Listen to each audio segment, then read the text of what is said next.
মা, ওরা আমায় এভাবে কেন মারলো মা? মাগো, আমি তো যেমন ডিউটিতে যাই সেই রকমই ডিউটিতে গিয়েছিলাম আজও। কিন্তু আমি জানতাম না যে আজই হবে আমার শেষ দিন। আমি তো আমার জুনিয়রদের সাথে একসাথে কত গল্প করতে করতে রাতের খাবার খেয়েছিলাম।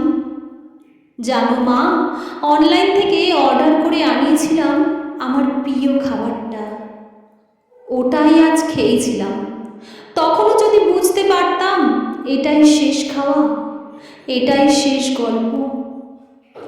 ডিউটির বাঁধনে আমি যখন ক্লান্ত হয়ে গেলাম মা, আমার চোখ দুটো ঘুমে বন্ধ হয়ে যাচ্ছিল। একটু শরীরে ক্লান্তি মেটাতে গেলাম বিশ্রামে। তখনও যদি বুঝতাম মা, সারা জীবনের মতো বিশ্রামে চলে যাব। তখন ভোর রাত, আমি ওয়ার্ডে তখন একা।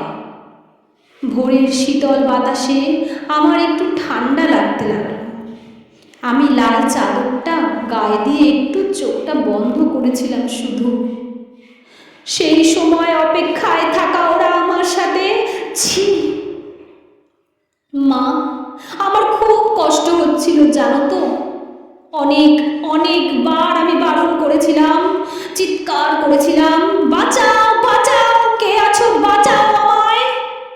কিন্তু কেউ আমার চিৎকার, আমার আর্তনাদ শুনতে পাইনি জানো তো মা। আর ওরা আরো পশুর থেকে বিচ্ছিরি ব্যবহার করতে লাগলো, খেলতে লাগলো আমার শরীর নিয়ে ওরা। আমি ওদের হাতে পায়ে পড়লাম জানো। কতবার বললাম যে আমায় ছেড়ে দাও, দয়া করে ছেড়ে দাও আমায়। আমি কাউকে কিচ্ছু বলবো না, আমাকে যেতে দাও। কিন্তু ওরা আর আমায় তোমার কাছে একবার যাওয়ার সুযোগটা দিল না। দিল না মা, তোমার কোলে শেষবারের মতো মাথা রাখার সুযোগটা দিল না। তোমার হাসি মুখ দেখার সুযোগটা দিল না। দিল না বাবার স্বপ্নে তার রাজকন্যার বড় ডাক্তার হওয়ার কাহিনীকে সত্য করতে দিল না ওরা। আমার গলা টিপে ধরে, নিজেদের সর্বশক্তি দিয়ে আমার গলা চেপে ধরে, জানো মা, আমি অনেক চেষ্টা করেছিলাম বাঁচার। কিন্তু হয়তো আজ ভগবান চায়নি যে আমি হয়তো বেঁচে থাকি।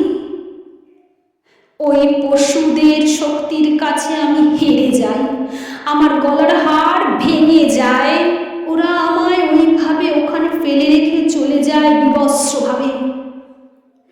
সকালে সবাই আসে, কিন্তু এ কি, আহ আমি আমি আমি আর কথা বলতে পারছি না কেন? তোমাকেও দেখতে পারছি, তোমায় কত করে ডাকছি, তুমি শুনতেই পারছো না মা। মা, তুমি শুনতেই পারছো না। ও মা গো মা, এই তো দেখো না মা, আমি এই তো।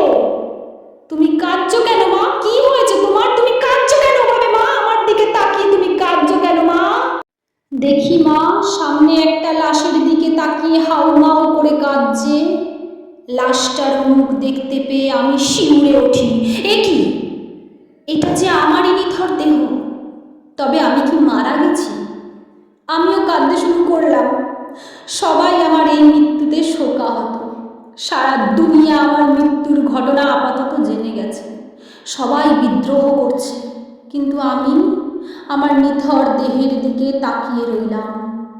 আমার শেষটা তো আরও ভালো হতে পারতো বলো মা।